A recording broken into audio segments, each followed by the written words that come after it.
This video is not for persons under the age of 13. By watching this video, you are declaring that you are above 13 years of age.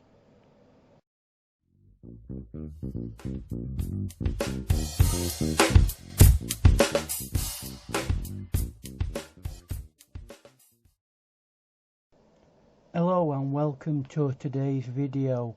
I'm looking at White Knight's 9 new watercolours in pastel. These are the packaged images that you're looking at, but let's now look at the unpacked watercolours. The colours are very nice. As you can see, they're vibrant really for a pastel. They come in one of their standard full pans, although they do come in a tube form. They also conform to an American standard, which is the ASTM-D/4236. This is how they look in their mass tone, but let's have a look now at what they look like when they're swatched out on a piece of paper. Let's introduce our 9 colours.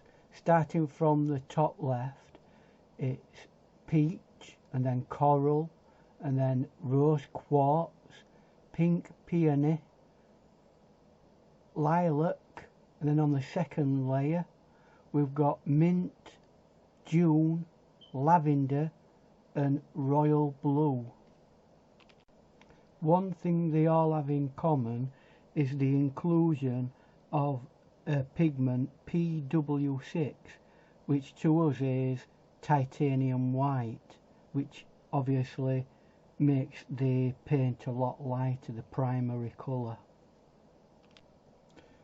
So the manufacturer say that these paints are good light fastness. We'll take a look at that. They also say that these paints are opaque. We can see from the chart whether that's the case or not. And they also say that they are semi-staining, and we'll take a look at another swatch to see whether that's the case or not. The company provide all the pigments that they use in each individual paint. I've had a look at these pigments in each one of the paints on an independent website that has a database, and they all conform to what they consider to be light fast or good light fast. So we can be fairly certain that these paints are what they say, good light fast. So our next thing is the paint's opacity. Generally they look opaque, but for me they seem to be semi-opaque, and I say that because maybe the way that they differentiate things is they're either opaque or transparent, but on a more delicate level these are probably for me semi-opaque. But when we look at our swatch we see the dark lines, but for example the royal blue, the lilac and pink peony, it almost totally takes away the dark line, whereas the others it just fuzzes over. So some are opaque, some semi-opaque, as far as I can see from the test that I've done. And just a word on pigment load at this stage. I really didn't have to work very hard to re-wet the pans of paint to get a considerable amount of paint out of them, and when I painted it on wet the colour that were wet, pretty much it stayed that same colour, so that's a real bonus. So now let's look at the staining properties.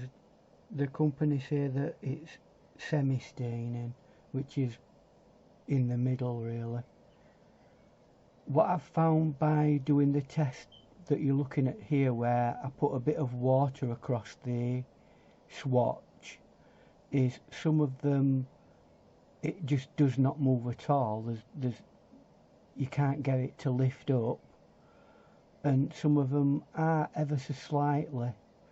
So you might think that yes, this is a staining kind of a paint, but that isn't necessarily the case. And it's important this, because some people like to lift paint out of the paper and use it as a technique. So let's look at another swatch with a different type of paper and see what happens with that. Here's a similar swatch on a different paper. Now this paper is what they call hard sized. It's got a lot of sizing that goes on the top of the paper. That prevents the paint from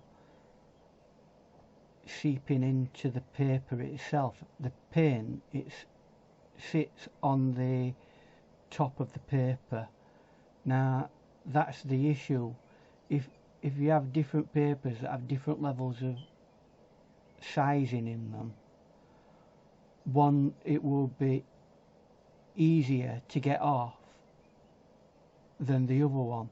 This shows in this particular picture that we're looking now, it's the same paint on different paper using the same technique of removing with a little bit of water, and it's come off a lot easier. That's because it can't really stain, because the sizing on top is preventing it. So okay, that's a safe thing to say, semi-staining, because it all really depends on the paper that you're working on. So going back to our original swatch, as a first impression, I'm really excited about these 9 paints. I've got 1 or 2 favourites. I'm going to experiment a lot more with these, and I'm going to get some painting time under my belt with them to get more familiar with them. These swatches I'm going to leave out in normal everyday daylight conditions, not in the winter or anything like that, just in normal daylight, and we'll see how well they fare over the next 6 months. And maybe I'll come back, and if they've had any adverse things happen to them, then we'll come back and have a look at them. But as far as I'm concerned, these are a great set of paints. Would I be tempted to get them again? Yes. In fact, I want to really get the tubes now. Would I like them to expand their pastel range of paints? Yeah. How are they going to fit into my normal set of white nights and other paints? I'm not 100% sure. That's about what I'm going to have to do to test them. But I'm sure I will do over the next few months, and we'll be back and have a look at that. But for now, I hope this has been informative, and I'd like to thank you for being here for the time that you have, and keep painting, keep being creative, and look after yourself, and we'll see you the next time in the next video. Please like and subscribe.